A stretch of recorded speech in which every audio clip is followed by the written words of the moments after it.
All right, excellent. So welcome everybody. If just a reminder, if this is your first meeting, or if you could please private message us in the chat your email address, and that's just so that we can check off that you were here and participating. And we might get a few more people dropping in. So I'm going to watch the chat. And let's see. So welcome. So welcome to our Big Valley Beekeepers Guild meeting. First thing I want to do is introduce our board of directors. So we have myself, Cherie Sintes Glover, we have Michael Olson, we have Mark Allen, and we have Paul Lockhart. They're all with us today. And we are super excited to have you join us this evening because we're going to do a special Q&A. So we're going to go through that. We are recording this, so we will post it on our YouTube channel for people to look and view at a later time. But we'll try to keep it close to about an hour or so, just depending on how many questions we have. We did get some emailed to us, and so we'll do a drawing on that special prize for those that emailed their questions ahead of time. Let's see here, make sure I'm moving my screen. So just some quick updates about the Guild. So we do have a position available on our board. It's called Director in Waiting. And basically that means that person gets involved maybe for if and when a future vacancy comes up. So if you're interested in that or interested in getting involved in the Guild, definitely reach out to us. Email is the best way. All the directors have access to our group email. And we really do. We'd love to get people involved. If you do get onto the board of directors, it's typically a 2-year term. And we have, I think, a good time. We talk a lot through email. We meet quarterly, so it's not overwhelming. But we have some amazing updates this time around. So we're moving and shaking things. The first thing that's like super exciting is, as some of you may or may not know, we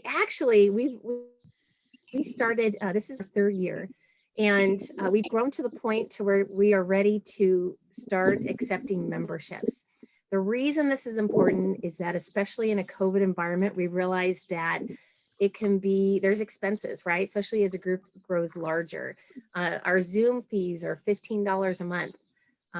Things like guest speakers, virtually, although, we are meeting virtually right now, it's amazing how many speakers are available to us, but they will often charge upwards of $300 to speak. So for us to bring in some really fantastic speakers from across the country, we had this awesome opportunity to have them virtually with us, but it means that we have to raise funds to help pay for that.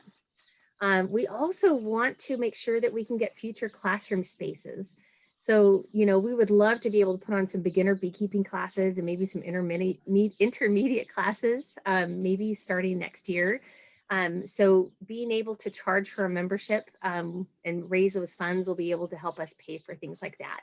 And even just things like Guild business cards that we pass out when we do swarm collections, to supplies. And then if at one point we want to sponsor community organizations such as 4-H or the 4-H Beekeeping Project or other ones such as those like FFA, that'll give us some options to do that. And then of course we want to increase our member benefits. So with that, we've been running for about 2 years without charging a membership fee. And I think we've reached a tremendous amount of people in the community. So I'm really excited that we're finally kind of at that point. We will charge, it's going to be $20 due annually. So we're hoping that people will join anytime throughout the year, but especially join in the next month or so. And when we broke out the numbers, it's really less than $2 a month, right? And so we think it's well worth it, and we appreciate the support. Does any of our other directors want to add anything to that?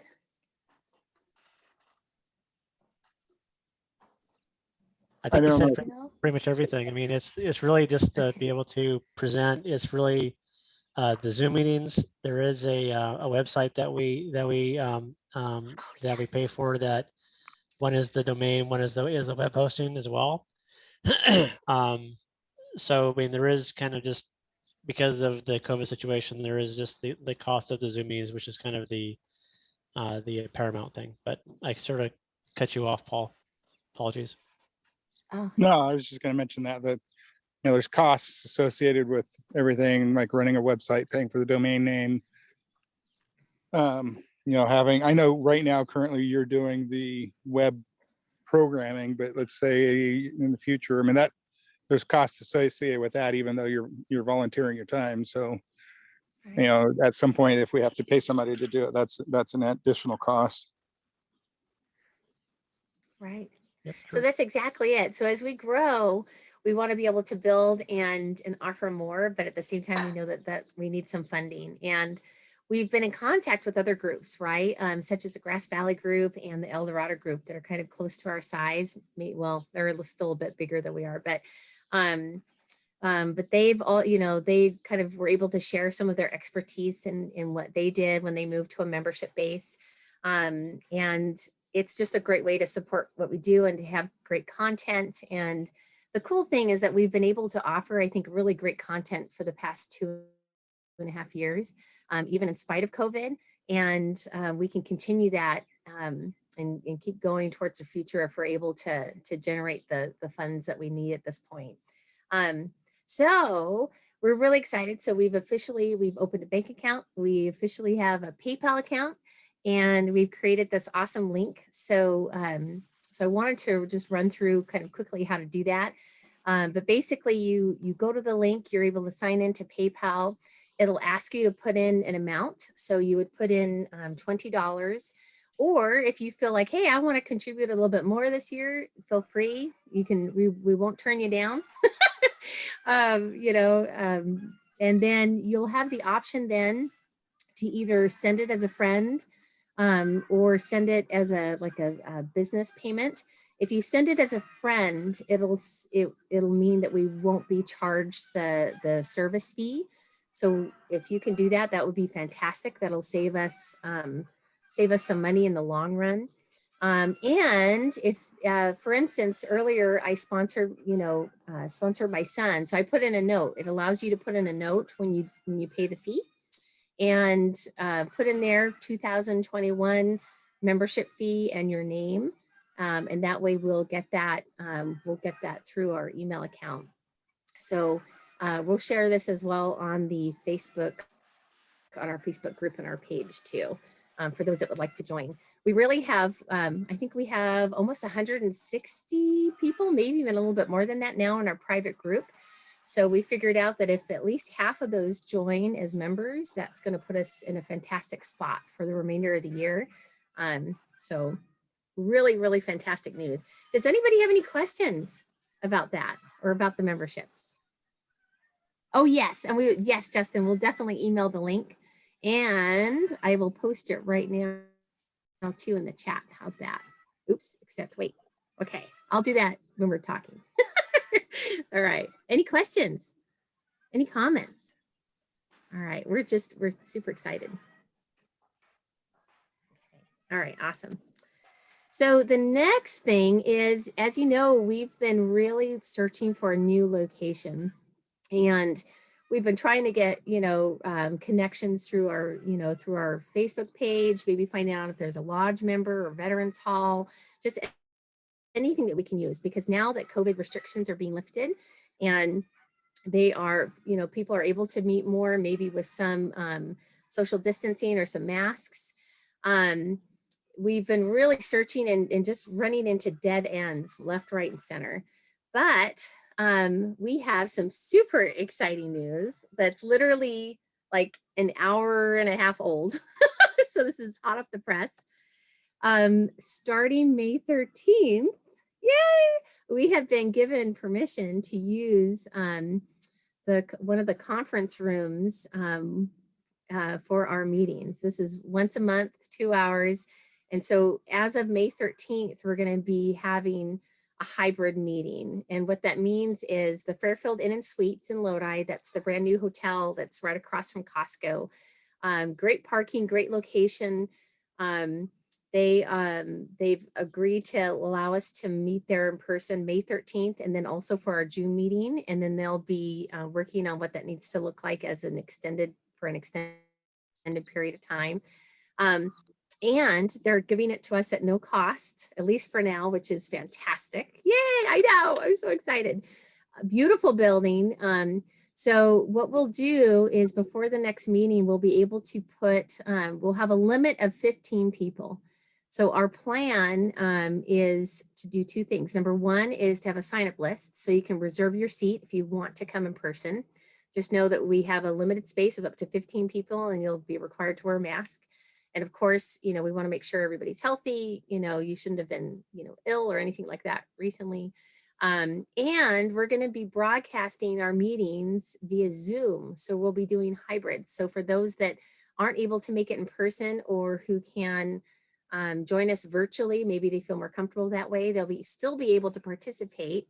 But we'll be able to actually get together in person, those of us that can. So huge hurrahs. I wish I had a big applause because we've been working on this for so long and it just so happened. The timing was right. They had a new events coordinator and I must have asked the right way. So, so huge excitement. All right. Very good. Cherie, do you know if Yeah. there's opportunity to have food there or order food like at the other place, or is this BYOF? What's bring your own food? It Yeah. would definitely bring probably bring your own food unless somebody wants to take on the task of maybe coordinating like a grub hub or something. Donut. But yeah, but there is just in the vicinity, there's Costco has food. There's also a sourdough and company, a Burger King, and a Five Guys, like right there in the same kind of shopping area. So you're more than welcome to grab some food and bring it with you inside. Yeah. So yeah, pick up dinner on the way. Yeah. Or Grubhub it. There we go. Great question. All right. So we also want to thank, so all this great announcements, all this news, all this exciting stuff happening. So we also want to thank Brad Higgins. He is the sponsor of our Zoom fees this month. And so we are excited about that. And if you are interested in sponsoring a Zoom fees, let us know. We would love to have some more sponsors during the year as well. Can we, now that we have a website up for membership fees, can we use that same website to sponsor meetings? Like put a memo on it or something saying, okay. Yes. So you'll be able to go to that link and you have the option to put in any amount you want. So if you wanted to sponsor a meeting, you know, each meeting, our Zoom fees are $15. So you would put in $15 and then in the notes section, definitely put in, you know, this is for the Zoom sponsorship, and then let us know, you know, if you want a message or a link, a business link, if it's a business sponsorship, or if you, you know, and then email us your picture or, you know, anything that you'd like us to use in our thank you. Because what we do is we send out an email once a month for the meeting. So we'll include a thank you to you for your sponsorship in that, as well as in our event posts for the meetings.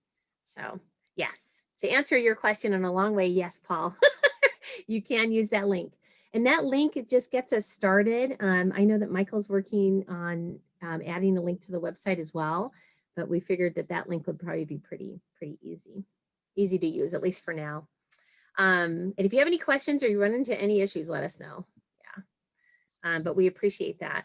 Now, so tonight's topic is all about start of the season Q&A, and we figured that this would be great because a lot of people have had questions, especially about like installing bees, getting ready for bees, right? In the next month, people are going to be bringing home purchased nukes and packages. So with that, though, we wanted to get some questions in advance.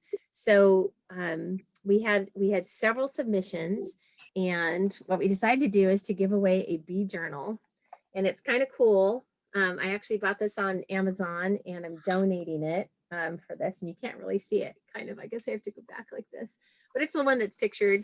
It basically is full of blank hive inspection note sheets, so it's a really easy way to especially if you're a new beekeeper, to go through and understand, okay, this is what I'm looking for. And it gives you an easy written way to go back to figure out what happened the last time you were in the hive. So very cool book.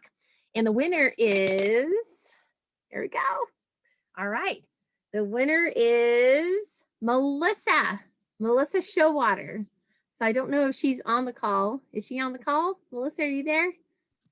Yes, thank you. Yes. Congratulations. Thank you. I'm eating my dinner. That's why I don't have my picture up. That's okay. I just was telling my husband, I gotta get one of those. Go on Amazon and get one for me. Oh, yay. Perfect. Yay. Oh my gosh. Thank you. So congratulations. Thank you for submitting those. Thank you for submitting those questions for us. And I will find a way. I'll reach out to you via email and I'll find a way to get that book. Yeah, we can meet up. Yeah, Okay, that'd be great. Perfect. Thanks. You're welcome. All right. So let's see. What kinds of questions did we get? So here's the main list. And so what I thought we could do is maybe go through one by one, and please feel free to unmute yourself if needed. We'll go through and we'll kind of answer the questions. So I'll feel free to, I'll volunteer to read them, and then we can offer some insight and have some discussion around these too. So, all right. So let's see. The first one is, what steps can you take to prevent Varroa mites? So this is a great question. And this is very timely because this is the time of the year that we have to start thinking about it. So, so anybody want to start off? What are some tips? What are some things that you can do to prevent the Varroa mites?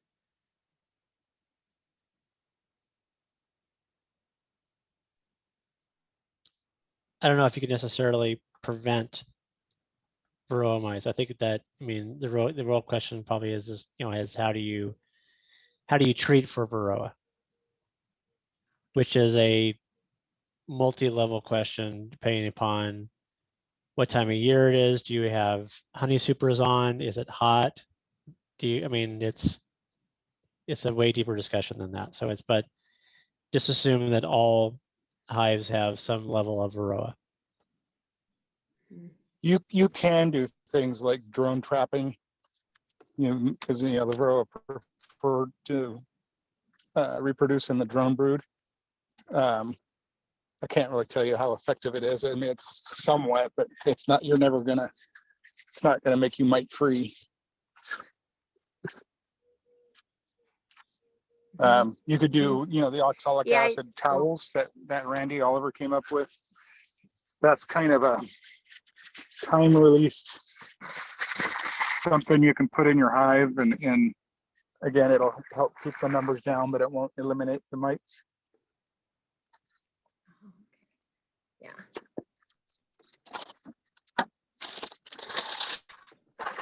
Well, and I think that because I think ultimately people really do want to try and prevent them, because if you can prevent them, that's great. I always equate the Varroa mite a lot like mites that you find on, well, actually, I'll use this. I always see chickens, but say your dog has fleas or ticks, right? How do we prevent them from having fleas and ticks? Well, okay, maybe we don't want to take our pets into a, oh gosh, a, tick infested area, right? Or maybe we use one of the treatments to help, kill the ticks if they get bitten. But, it's definitely something that there's not a whole we can do to prevent our animals from getting fleas and ticks. And to me, it's kind of the same kind of thing, right? It's, you can do as much prevention as you can, but ultimately it's going to be almost impossible, right? Because almost every hive has mites, whether you like it or not. Would everybody agree? Yes. Yeah. Okay. So what was the whatever he said that somebody came up with, the dribble or I don't know what he said. Oh, the oxalid Yeah. dribble? Yeah. Yeah. So there's a lots of different ways that you can treat mites. And it really kind of depends on a couple things. It depends on what kind of treatment you're looking for, the time of year, the temperatures, and then the mode of treatment. And maybe somebody can look up, and there is a fantastic Varroa tool online. If someone can find that and maybe post it in the chat, that would be fantastic. Yeah, I actually Um, just had to reference that last week, so I'll post it to the chat. Oh, okay, fantastic. And what's awesome about that tool is you can actually go in and they ask you questions and lead you through, like it's an information tree. That's And right. so it'll help you actually figure out what things you might use. I know for me, the biggest challenge is the timeliness, right? Because you're trying to treat and catch them early on to help prevent, because if you don't take precautions, or if you don't treat effectively, you're by the end of the season, you're going to have such a massive mite buildup that there's no way to recover. Your hive's going to collapse, basically. So being able to be timely is huge. So I don't know, Sheree, if you want to. I posted the link in the chat if you wanted to quickly just even just kind of run through it and just kind of show people. It basically asks all the pertinent questions and then tells you what you can treat with. yes, I can do that in just a sec. I'm trying to repost the Yeah. link for the Zoom meeting because Mark is trying to get back in. But anybody else want to maybe in the meantime, does somebody want to talk about their favorite mite treatment? Maybe you've tried different ones and you've found that one is easier than the others.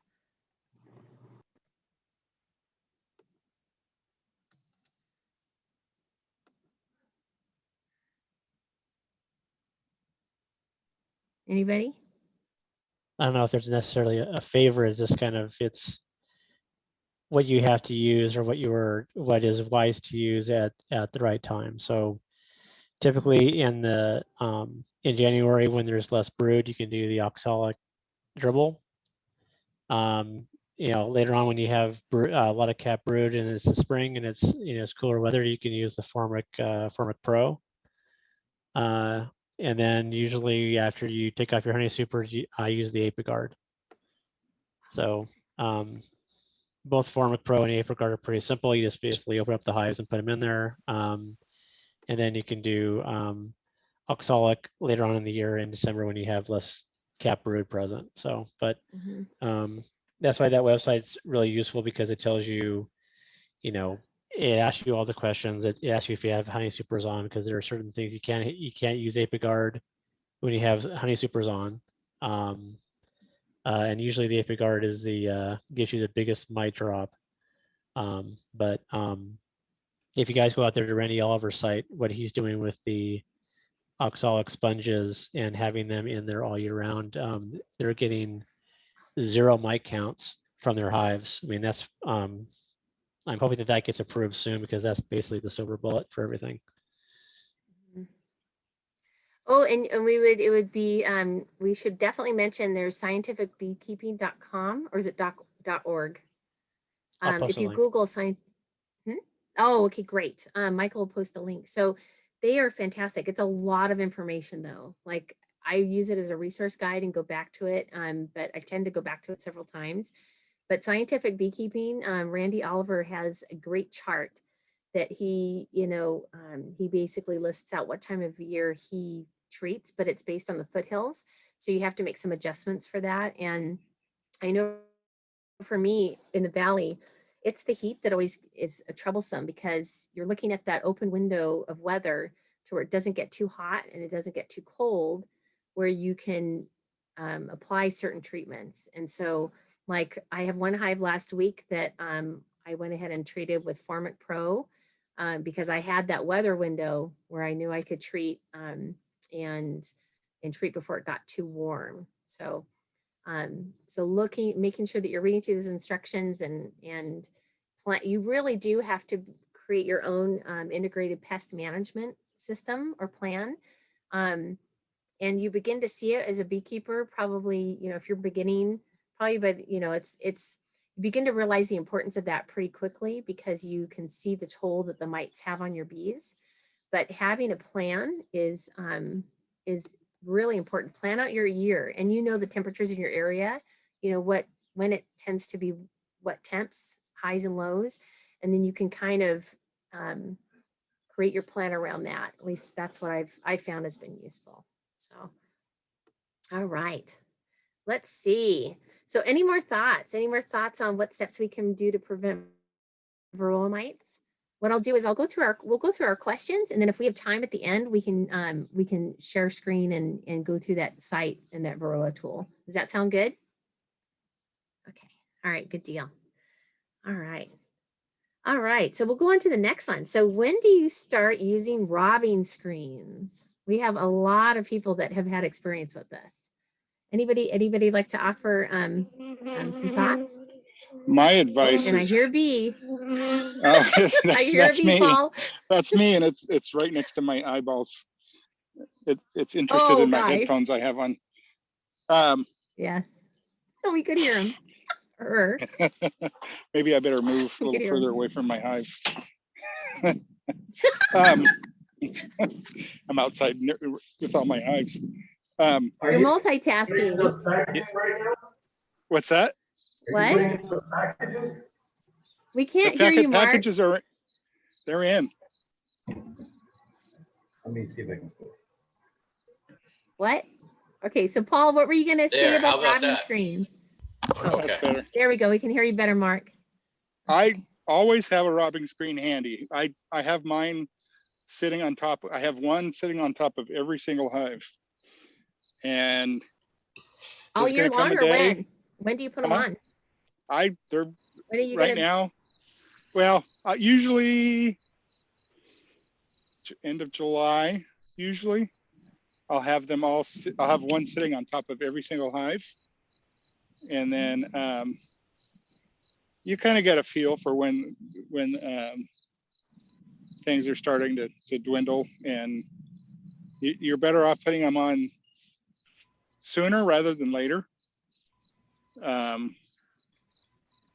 But yeah, have them ready. I buy them now, because you're not Yes. going to if you don't buy it now, you're not going to have it when you need it. And I will echo Paul's comments, because what I did my first couple of years is I would buy them as I needed them, and usually it was in July, August timeframe when robbing is happening, and usually Man Lake has those back ordered at those times. So when you buy a hive, buy the robbing screens, because you will need them. Last year was horrible for robbing. Yeah. I had people that I was mentoring, and one had 2 hives and lost them both. One had 1 hive and lost that 1 hive, and all due to robbing. Wow. Yeah, and you know what? You make an excellent point, Michael, because right when you need them, you'll go to order them. Guess what? Everybody's had the same thought, and now they're on back order. Yep. So what are you going Right. to do? Exactly. Earlier this week, I tried to make my own, and it was actually a very good exercise, because you can get some of the hardwire cloth that's number 8, and there's lots of different designs that you can do. But I forgot about the Country Rubes that's out of Grass Valley, and I was reading what I think his name is Lance. Lance had posted. So I went ahead and I ordered some. They're awesome. I have to tell you, they have these clips on the side, so you don't have to use like a bungee cord or staples or anything. They have these sharp clips on the side, so they grasp the sides of your box, and they fit snugly, and very well made, very sturdy. I was really glad I got those. So I still have the ones that I made out of the hardwire cloth. But I think these other ones will be much easier to use. So, and they're about the same price, if not a little bit cheaper than Man Lake. So definitely you check share out theirs that? if you can. I ordered What some. is Yeah. the name of that company? What was It's the called name of that it's called company? Country Rubes, and I did post it in the private Facebook page or the Facebook group too. But yeah, I can work ordering on posting that. some. They're back ordered. I haven't gotten them yet, but they're made by a company called Be Smart, Oh, and they're plastic. They're white, and I have a bunch of the Country Rubes, and then I made some, and I copied the Country Rubes design, and they work okay. There's for instance, the ones you got at Man Lake have a little metal shield kind of where the bees go in and out, so that the bees on the outside can't recognize or can't follow the bees where they go in and out. And this Be Smart, I'll post Post the link, yeah. to it. And I'm trying it. So it looks to me like it might be better, but I can't say from experience that I know that it's better. So I'm brand new. Can somebody explain like how it's supposed to work? Like if it's keeping the robbing bees out, how do the bees that belong in the hive get in there? So the robbing bees are following the smell, the scent. And so with the robbing screen, where the area they're attracted to is covered by a screen. And the bees that come and go from the hive know where the entrance is, where the ones that are there to rob the hive don't know where the entrance is at. Okay. You put them on at night. So the bees that are in their own hive, they'll, you know, as they come out in the morning, they'll figure out how to get out and they'll remember how to get back in. But the foreign bees Okay. or the bees from a different colony won't know how to get back in. It's very interesting how that works. So, and did you say, I know that Paul was talking about the what time of year. How do we know, what are some signs that robbing's occurring in front of a hive? Anybody want to offer up that? You can kind of tell, you know, look at how much nectar they're bringing in. You know, if that really slows down and stops, then you know there's a dearth going on and there's going to be robbing going on soon. For me personally, I do things a little bit different, I think, than most people, because automatically at the end of July, my honey supers come off, and I start treating the beginning of August, and I'm done with my mite treatment by the end of August, where I see people every year, every single time saying, you know, they're not taking their honey supers off and treating until September. And that's way too late, if you ask me. So I as soon as my honey supers come off and I treat, I put my robbing screens on before I need them. And kind of like what Michael talked about earlier, last year was just a horrible robbing season. So it probably has to do with, you know, our weather and the amount of food that's available out there for them. And I don't know what this year is going to look like. We haven't had a lot of rain. And that kind of worries me because we need that rain. We need that rain because it's going to help produce more food for the bees. So just something to keep an eye on. Also, in a pinch, you can use an instance reducer if you don't have a robbing screen. It doesn't give you the ventilation the way that a robbing screen does, but you know, just to reduce that interest down where they can defend is better than doing nothing. Mm-hmm. Absolutely. So just another good deal. Point. Yeah. Anything else we want to add about robbing screens? No, we're doing pretty good. Okay, before we move on to the next question, just a very quick reminder. If you've just joined us, please make sure to private message us your email address so that we can sign you off that you've attended tonight. And we'll also add you to our monthly email, which is a reminder about our meetings and our topics. So please make sure to do that before you leave tonight too. All right. So next one. When do you decide to divide up a hive or perhaps split a hive?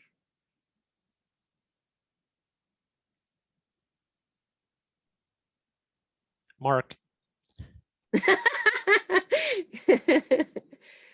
Mark's pretty has a lot of expertise with this. When I feel like it, the best time to do it is, I mean, the answer is when it's needed, but that'll be calendar as much as the individual hive. So calendar, it's spring, even ones that aren't completely packed yet will have the urge to start making queen cells, at least practicing. So you might see queen cups that actually aren't queen cells. That usually gets people all freaked out. You know, they start to see it. And we call that practicing because you start to see them all over the place. The springtime's also when it's congestion. So there's a lot of congestion because for our area, everything happens in spring. pollen and nectar are coming in like mad, and that can start as early as like February. So you might start seeing swarms right about, I don't know. Paul, when did you start doing your first swarm there in Sacramento? It was like March. I think that was about the time. So for us, it's more like between March and April. You'll start to see swarms. That's when you should also start thinking about splitting, because swarm potential is there, and that's mostly due to congestion in the hive. Too much food is taking up a lot of the space. The queen can't find places to lay. They just sort of get the urge to basically reproduce the hive, and so that's a good time to make an artificial swarm by splitting. So hopefully that all went through. Hopefully my microphone is working. So. Yes, no, it's great. Well, and that's the key, right? So what's considered a congested hive? Like I've heard some estimates of if you have, maybe 6 or 7 frames of bees. I think sometimes it depends on the race of bee as well, right? There's certain races of bees that tend to be more swarmy than others, maybe. Yeah, you can also see it within the same, you can have 10 different hives, all the same Italians, or 10 different Carniolans, or, Buckfast, or any of the other ones that now are getting around. And, this one makes a lot more propolis. This one makes obviously more honey, and this one likes to go crazy with the wax burr comb. So you start to see those little things that individually they do more than the other ones. And sometimes that leads to, which one likes to plug up the whole hive with nectar. And so, this one went wah, wah, wah all the way home. Yeah, right. So yeah, it can be sometimes the breed and all that, but more than anything, it's just how well they might bring in honey. Like some people say, I don't want to get that kind of hive, that kind of queen, or that kind of bee, because man, they're really swarming. And it might be because they're really got all the good qualities you're looking for, which is to start plugging up with honey faster than what they're used to. And so they're not giving enough time. So what does congestion look like? It could also be you've got only 3 or 4 frames of drawn comb, and the rest are all brand new foundation you just dropped in there, and then a massive amount of honey starts coming in. They do not start building out those next couple of frames fast enough. That might actually signal, a congested hive. That might signal them to swarm. You can get a swarm out of a nuke box too. It really is just congestion. It's not how many bees you have and how big this hive is. You could have a 2-frame nuke box, and then they don't have any room. They'll try to swarm. So that's the majority reason why people do splits. The other time is to build up the apiary. These days, even the backyard person is doing splits, not with the intention of having 30, 40 hives in their backyard, but with the intention of, I want at the end of winter to have, something to put back together again and have, have swarms do that. So if you have 30 going into winter and you lose half of them, there's your 15 again. It sounds like meatball surgery, but it's one of the ways to offset that winter loss. So. Yes. And I know that Dan just, and I think I forgot to introduce Dan as one of our board members earlier. Dan just recently split some of his hives up. How did that go, Dan? How are they doing?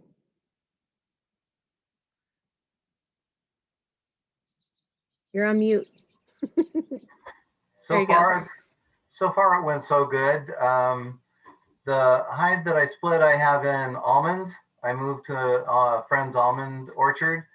It was just busting with bees, and I went in it last weekend, and when I went through it, there's several frames that had queen cells on them. Right in the center supersedes queen cells. So I actually made 3 hives out of the 1 hive. I split it 2 times, left the original, and split it out. Everything looks good so far. I'm hoping the queens hatch and all's good. They get mated and start laying. Very good. Very good. Anything else we want to add about that, about dividing up a hive, or are there any kind of follow-up questions that people have? Yeah, there is a time period where it's too late in the year to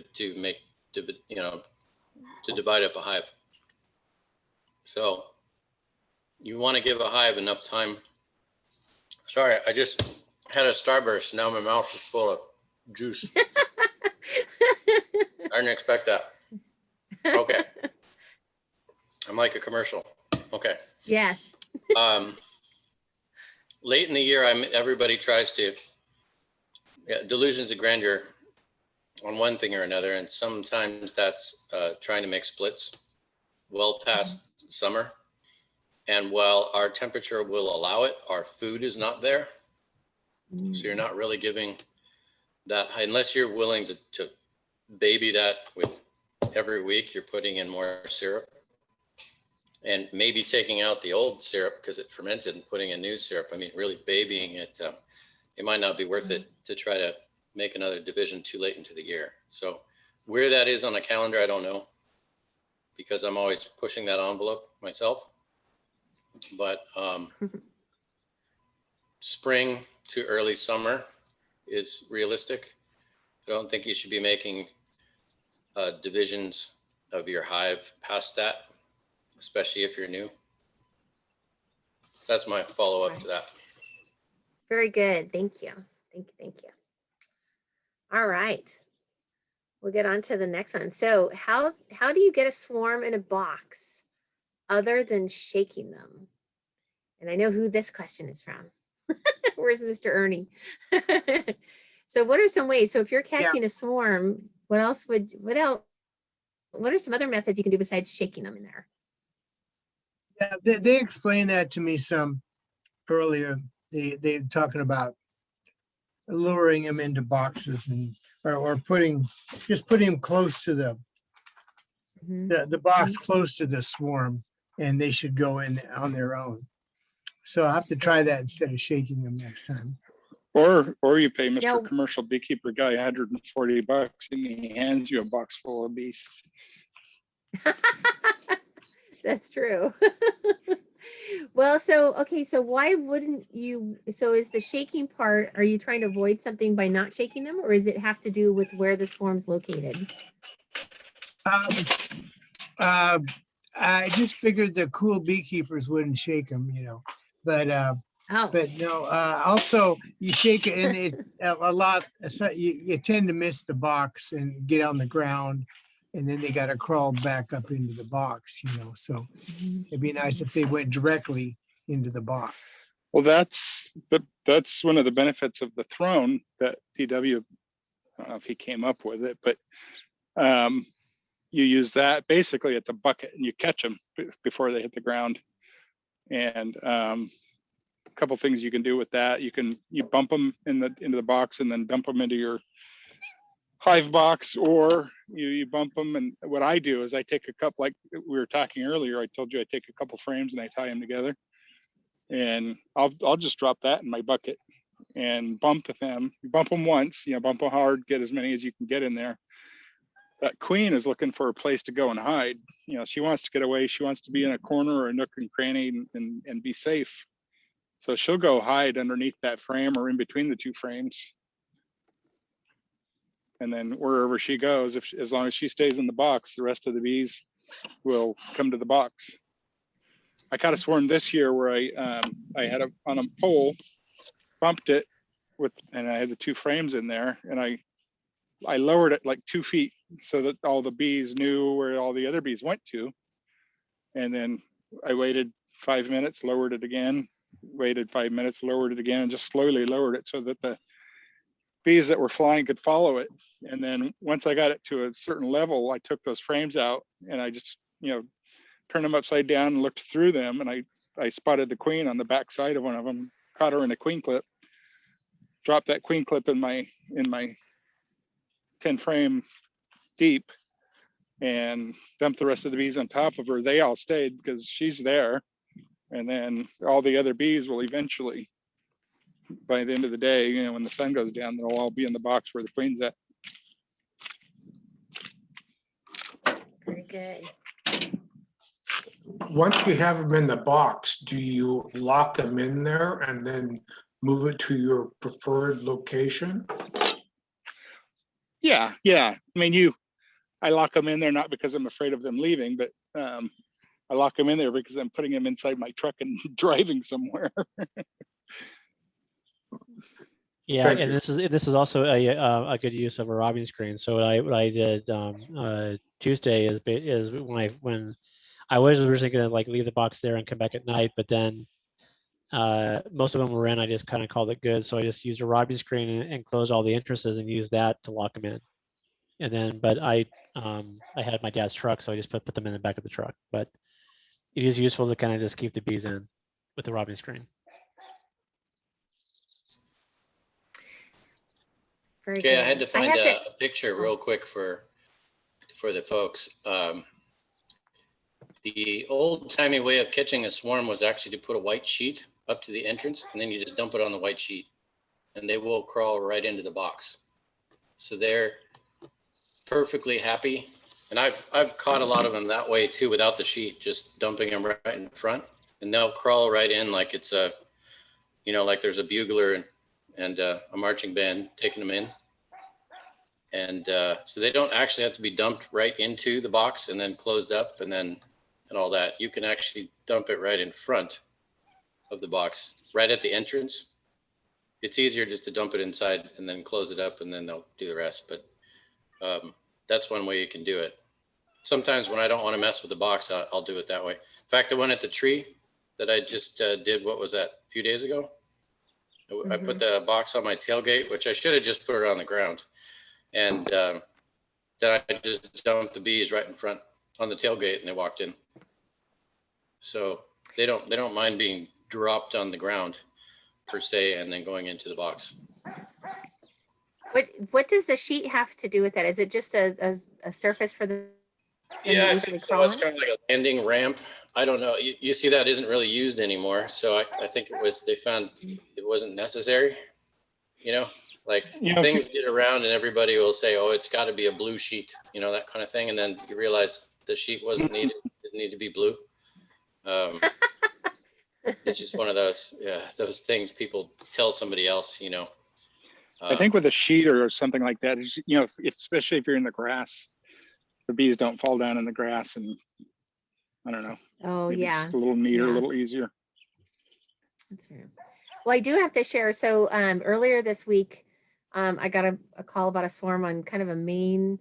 It was it wasn't the trunk, but it was a large branch off of the trunk, and so it was only maybe the branch itself was only maybe 2.5 or 3 feet long, but it was about 3 inches in diameter, and there was no shakeability on that, right? So normally I would hold the nuke box underneath it, shake, have them all go in there pretty easily. But it was about 8 foot up, and I was on a ladder.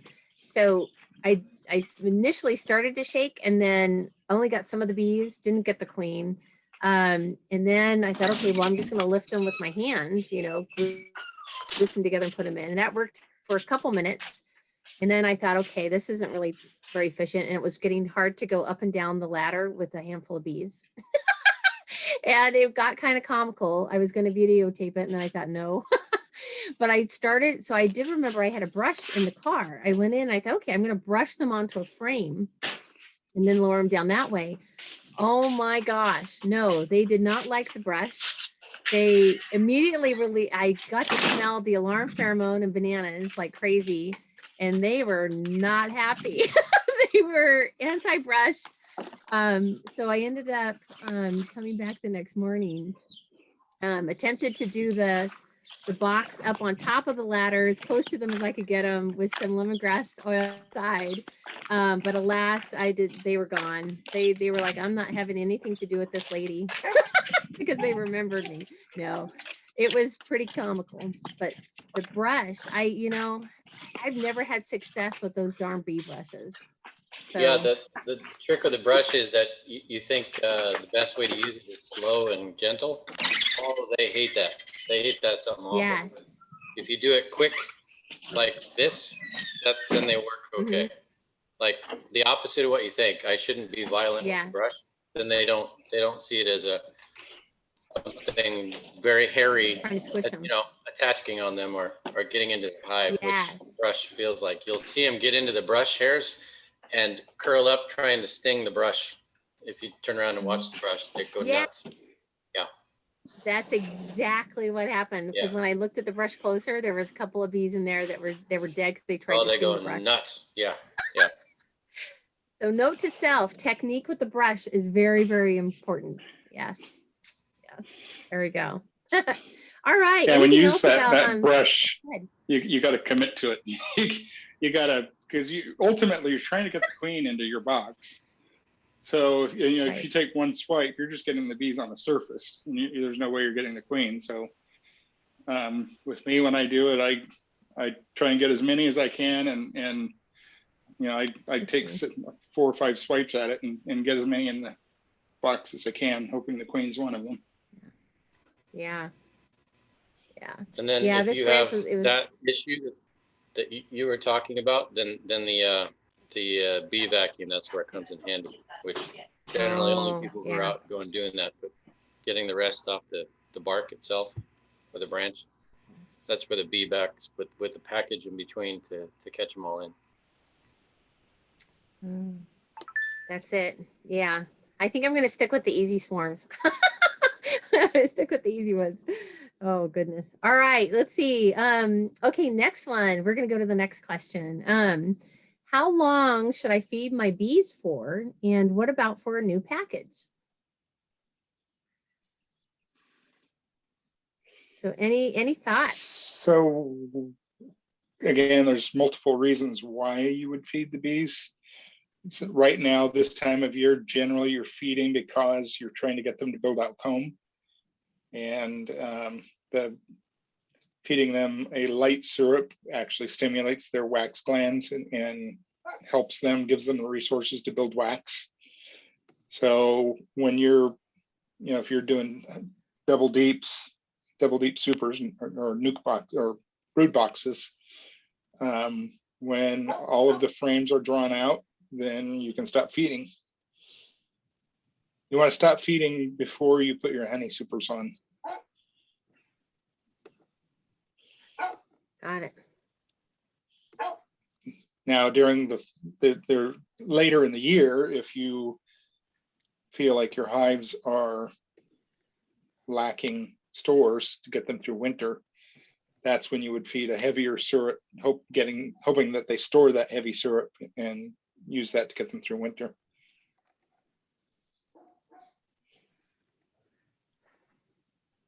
Now for a new package, but how much sugar syrup do they typically drink or eat?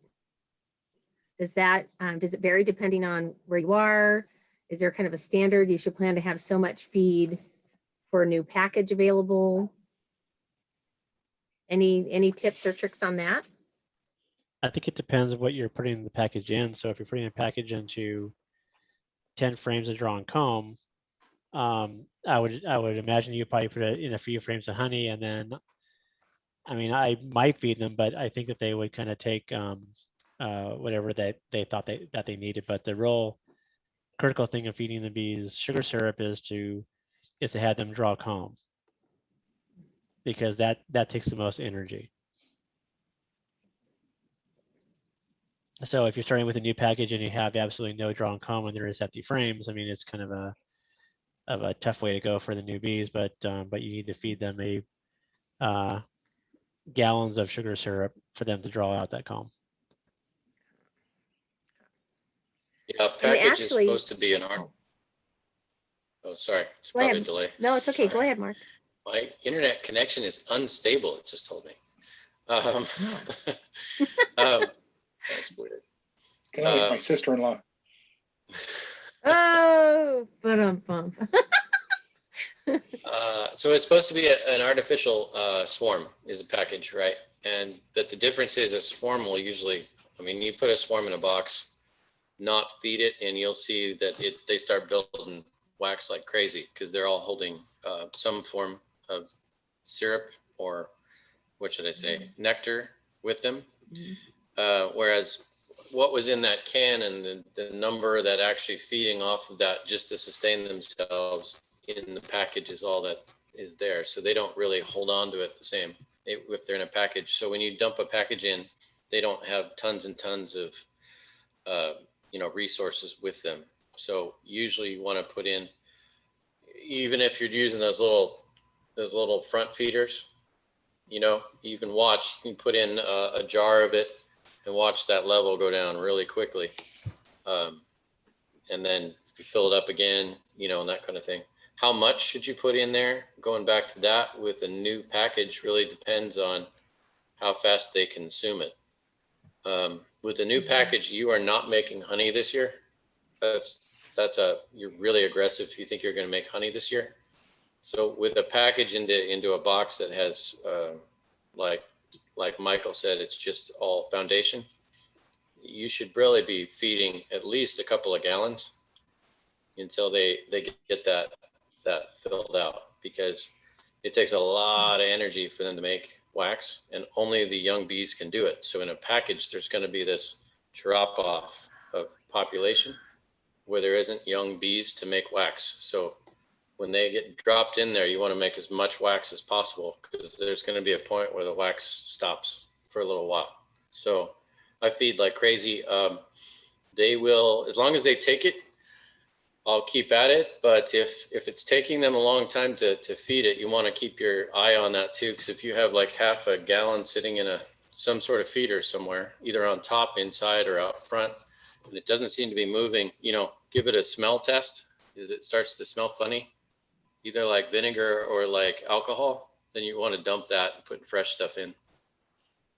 Yeah, that's pretty good. Great tip. That's it. You have to dump the alcohol. Okay. I said, Well, and that leads us. Go ahead, Paul. Go ahead. No, I was just gonna say, do you really have to dump the alcohol? Oh, I don't know if that would taste that great. No. Steven. I'm a cheap drunk though. We have a question gosh. on the chat asking how often to check your hives. Yes. How about Mui? I want to go ahead and I want to make sure that we have time for the folks that have submitted questions in advance. So let's get through those last two, and then Mui, we will not forget about yours. Is that okay? Okay. So, all right, good deal. Here, we'll make it through the next ones. All right. Is there a time when we should change the ratio of sugar to water? So right now people are doing the 1:1. When did we say that you should start doing 2:1? That's towards maybe November in our area. Well, it's not a given that you have to do that. The reason you would do it is if you feel like your hives didn't put away enough to get them through winter. So in our conditions and in the valley, and Mark, correct me if I'm wrong, I think it's about 35 to 40 pounds of stored honey will get them through winter. Wow. And so if they don't have that for some reason, maybe you had mites or you had other issues in that hive, and that hive struggled, you may, if you end up replacing the queen or something like that, you're going to want them to catch up, and that's when you start feeding the heavy syrup, hoping they store it. Got it. All right. Yeah, sort but of you the may opposite. not everybody's going to need to do that. For our area, it's sort of the opposite of having to worry about what you're doing in spring. You don't have to worry in fall. They're not going to swarm because you fed them too much in fall. As we get to our real fall, where we're about to change temperature, hopefully you have either your single deep, if you're doing double deeps, or maybe you have a hive body that you're using just for honey. But either way, you want them to really pack in as much food as possible. For them to plug it all up, it's not that big a deal, because that's better than not having food. Because we do not have flowers in the last 4 months of the year. the flowers are very little, unless you're up by, some of you guys that are up in the foothills, you do have a little bit of flowers. But down here in the valley, it stops. So I'm jealous of folks that are in residential areas because they have a little longer time frame for this, but you can go nuts with the syrup later on. I mean, as much as your pocketbook will allow. Syrup gets expensive. So you don't have to worry about that so much. The ratio is all over the board. The literature all says it, you know, it's kind of like the best practices as opposed to reality of what needs to happen. So the best practice is to switch, right? And do a thicker syrup so that as they're bringing it in, you're not wasting so much effort on water and that type of thing. But you can just put in extremely thick stuff all year round. And the stuff that you can get from Man Lake, you don't have to cut that. You can put it in straight. It's about as thick as honey. And in the big guys, and even I don't cut it anymore. I just put it in as is all year round, and they have no problem with it. And then it's just a matter of ratioing out, instead of how thin it is, how much I'm giving them. Like, I don't just keep pumping it in there until they don't have anywhere to put any bees. So on this answer, I guess you could say it's probably August, September, somewhere in there.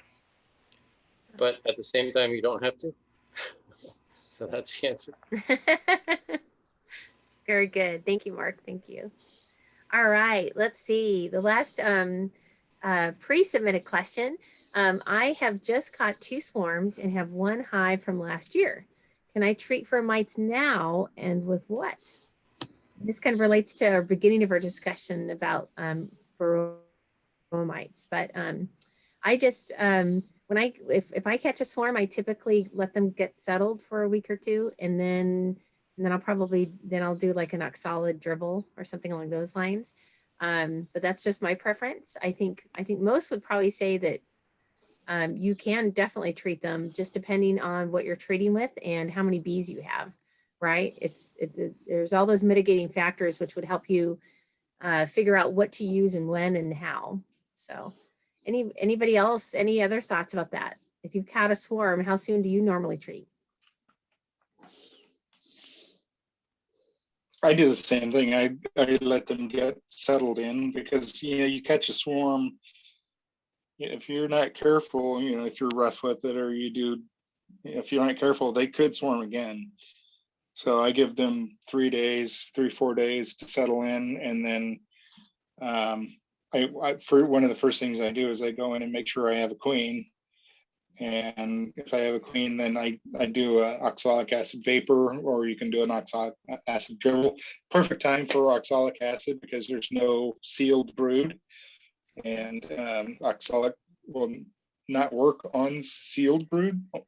So you want to do it before they start laying and sealing the brood off.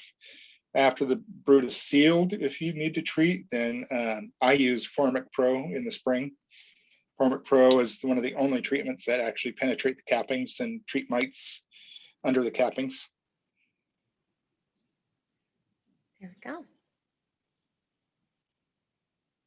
All right. And Formic Pro is, you have to keep your eye on the temperature. Now's the perfect time to do it. But I think the max temperature on Formic is 85. Yeah. So once the temperatures get over 85, you have to start. Probably oxalic is your only option. Mm-hmm. So I'm looking around on right now at the temperature for my area, and think that's pretty much San Joaquin County, down on the flat areas. It's 10 days, we're talking about a high over the next 10 days, about 80 degrees. So you're still good on formic acid. I think as you keep going, you're getting closer and closer to the point where you can no longer use the formic stuff for the rest of the year. I'd have to get a calendar to figure all that out. And my internet isn't really working.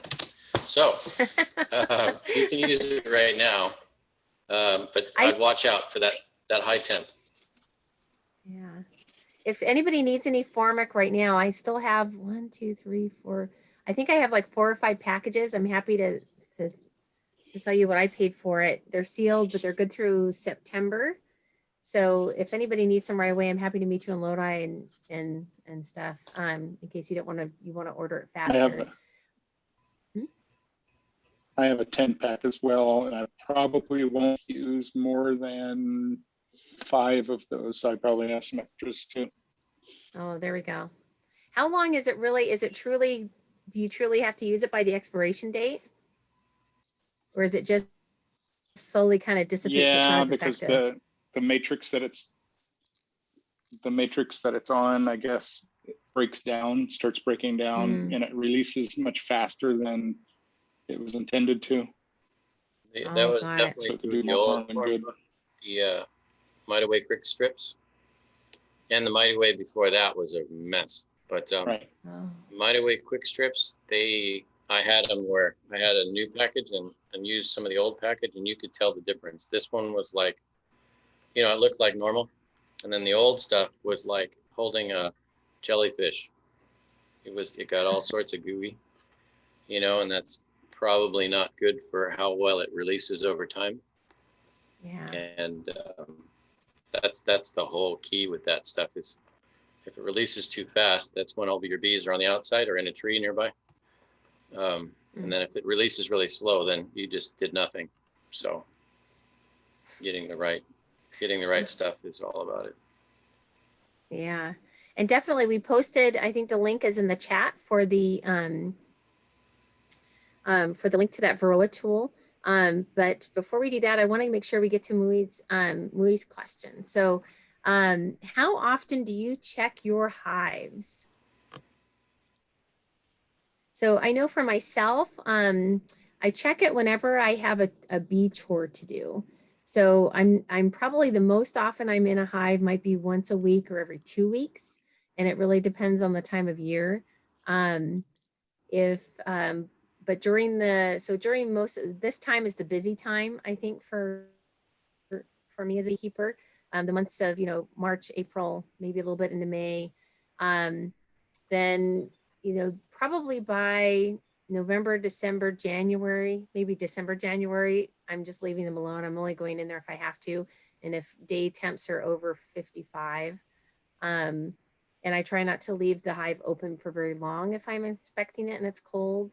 So it really depends on the time of year. Sometimes people will, especially new beekeepers will try to go in. They are so excited and they just want to go in and look at the bees, and they're in there, 3 times a week. And it's not really necessary. You're just going to bug your bees. And every time you go in there and inspect, you want to be purposeful, right? You want to have an intended plan of this is what I'm going to look for. This is what I'm checking for.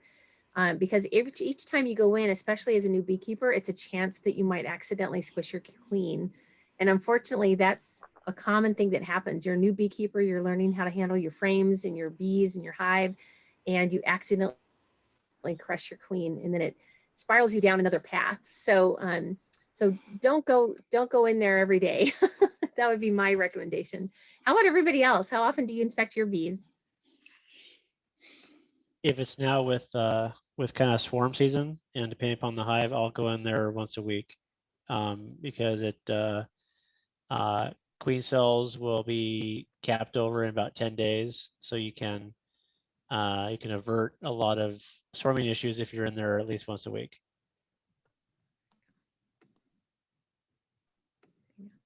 You're kind of looking for clues too. I mean, if you have a really crowded hive, then you start thinking to yourself, I better start paying attention and start looking for cells. Or you say, okay, it's super crowded, they're probably going to swarm. I need to add space. The key is to be proactive.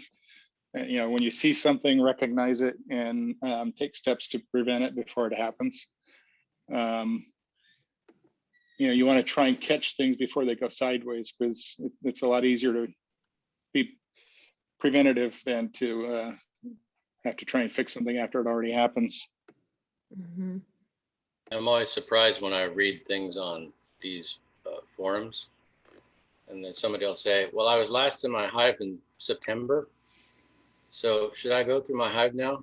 like, you have a hive, you know, or they'll go, oh, I look at the front, and then, so I don't need to go in. Like, just, I can see there's activity. So they don't go in for months, and Those are that's not any good either. the bee havers, not the beekeepers. Yeah. I've got a different deal altogether, so I don't count, because I have something to put in there maybe every couple of days, or at least once a week, you know. And I have a ton, so I put my little notes to myself, either in like a lumber crayon on the hive itself, you know, or something like that. But if you have a few hives, you know, generally you can put it on paper, and then you'll know I need to go back in there to do that thing or to check on that thing. So instead of waiting your 2 weeks or whatever you're waiting for, you'd know that the last time you were in it, you saw that there were cells, or you saw this funny thing, or maybe you need to go do that thing in the next 4 or 5 days. So that'll tell you how soon you need to go back in, or everything's fine and I'll go back in 2-3 weeks, right? So I think one of the best things you can do is to keep a bee journal, you know, or even just videotape yourself, you know, some notes or something while you're out at your hives, because inevitably I'll forget something. And if you have more than a couple hives, you're gonna get them mixed up, right? Because you're thinking about all these things and, oh my gosh, what do I need to do and what my options are. So whenever I journal my hives, and again, congratulations to Melissa for getting her journal. I'll not only write down what I did, but I write down what am I going to do when I go back in there. So I know that I already have a plan.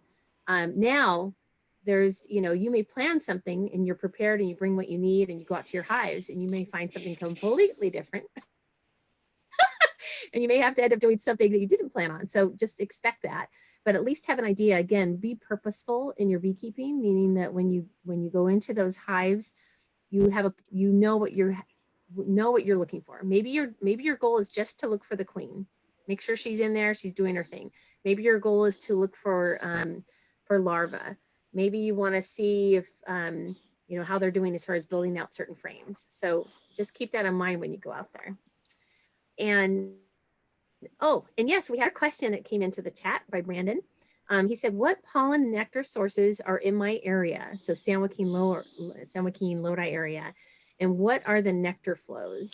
And it's interesting that you asked that, because actually with our 4-H beekeeping project, one of the things assignments the kids have right now is to go out either to a local nursery or in their own backyard and look to see where they see bees and write down what those plants and flowers and trees are that the bees are on.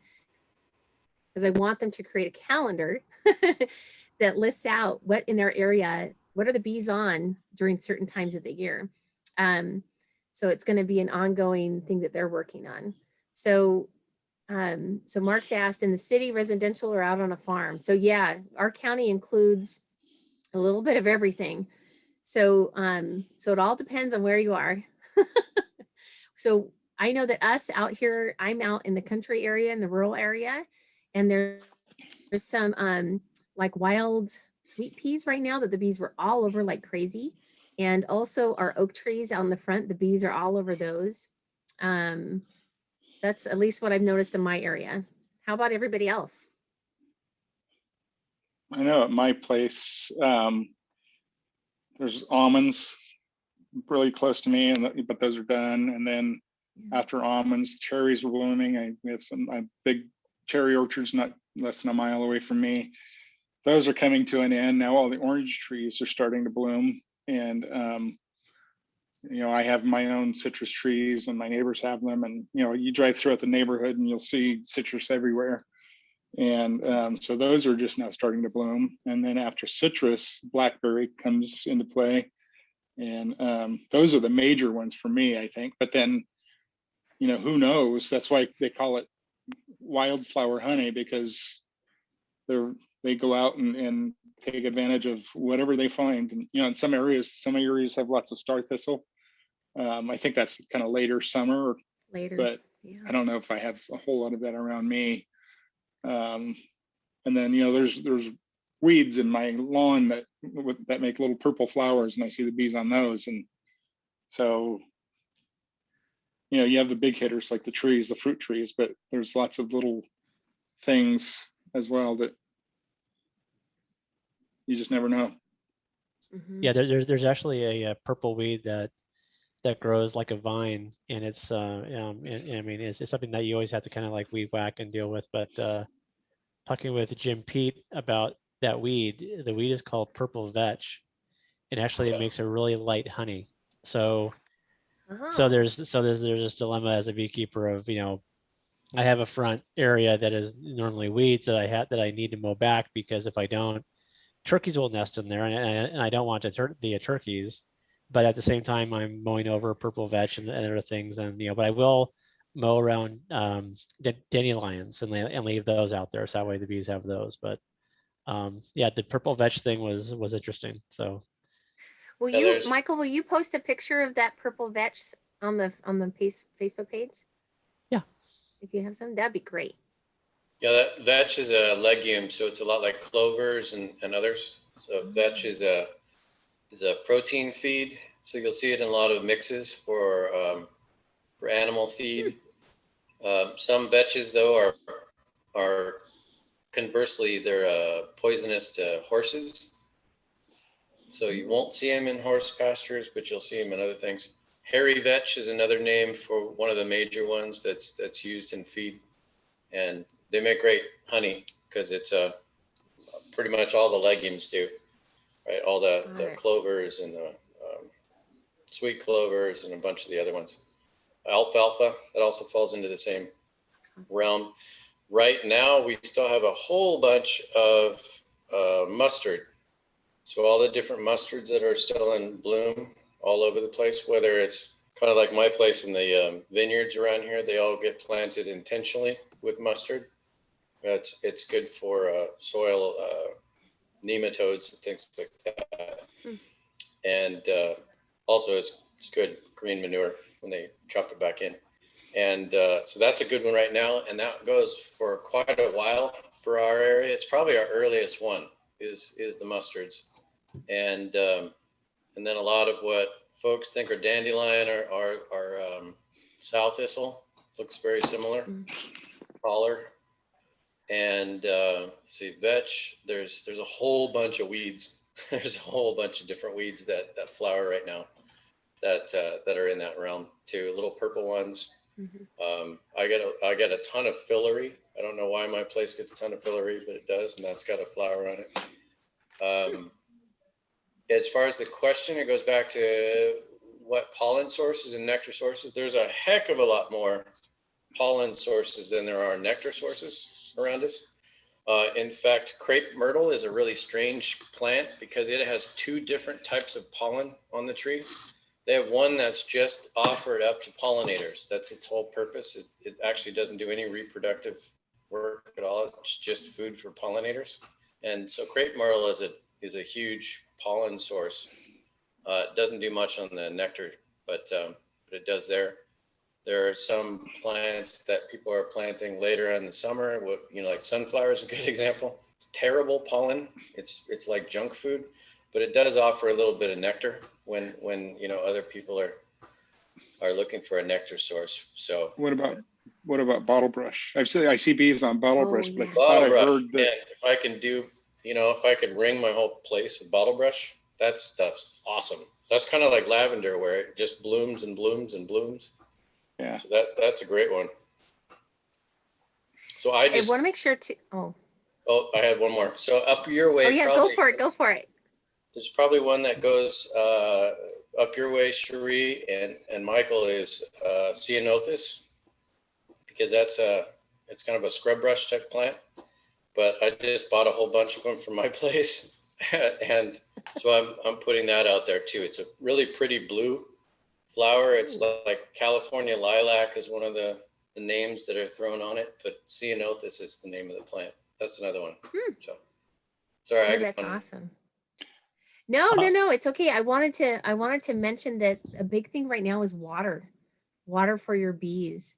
It has been so dry, and what I'm noticing is we've gotten contacted by a couple people because their neighbors have bees, and they're going after their water sources, like, you know, their water for the horses, that kind of thing.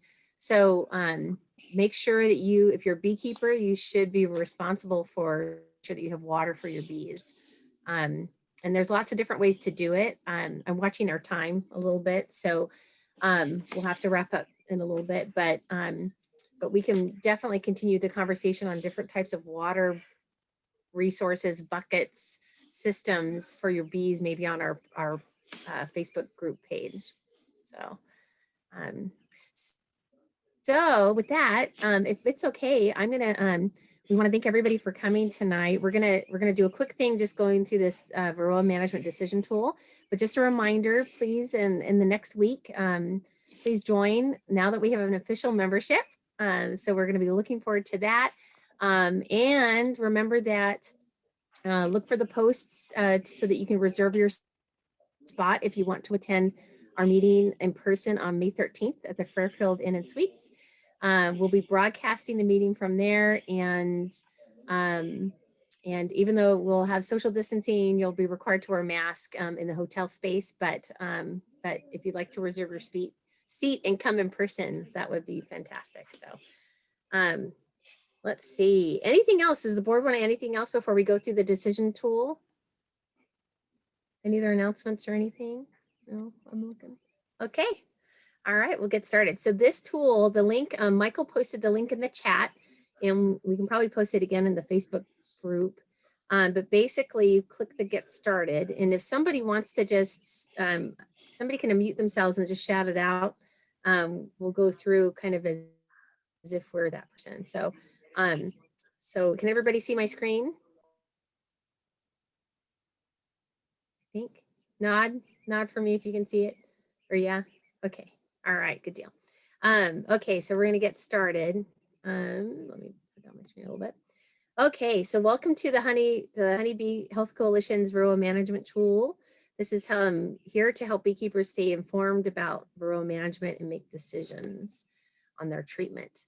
So the tool will walk you through those decisions, and it'll help you get more information, even about the individual treatments, which is kind of cool. So we'll click here to begin. Okay, question 1. After sampling, do your Varroa mite levels exceed the treatment threshold? So what that means is, have you done either an alcohol wash or a sugar shake? So for this purpose, I don't know, somebody shout it out. Are mite levels at or below, or are they above the threshold?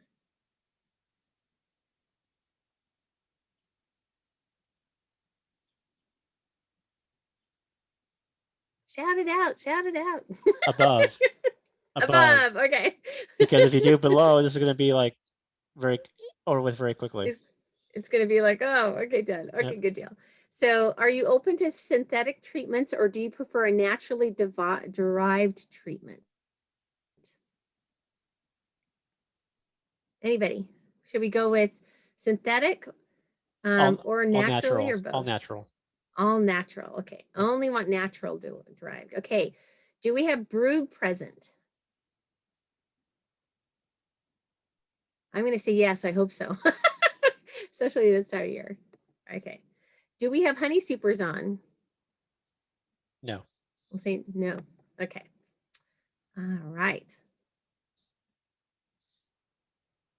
So the one thing I wish they would add to this is what your temperatures are. But anyhow, so question number 5, is your colony's population increasing, at peak, decreasing, or dormant? So I think we want to choose increasing. Yep. Does that work? It works. All right, so here are our options. And here we go. So it's so cool because you can go on each one of these. So here's your options, right? And they do put in a reminder that they are temperature sensitive. But for instance, if you wanted to use Formic Pro, right, which a lot of people are using right now. So if you click on that, it'll actually bring up all the important information that you might need. So conditions for use, time of year, advantages, disadvantages, and you can even watch a treatment video link. So you can watch how to use the treatment. You can even go back and you can look at another one. Let's try oxalid. Am I saying that? Am I saying oxalid right? Oh, I've always called it oxalid. Close. Oh no, what is it? Maybe I should just call it OA. Oxalic? Oxalic. I forgot the C at the end. Oxalic. Okay, that's kind of hard to say. All right, so here you go. You can even watch a treatment video. And there's some exciting stuff. I know that they are working on like some different techniques having to do with different types of sponges, straws. There's all sorts of, because there's people really like these being able to treat with oxalic acid. So, all right. But that's it. That's the tool. And you can go in there anytime, but it's a great resource. So, yes. All right. So with that, I think we're going to go ahead and wrap up unless we have any other announcements or anything. Are we good? All right. I'm going to save our chat once more.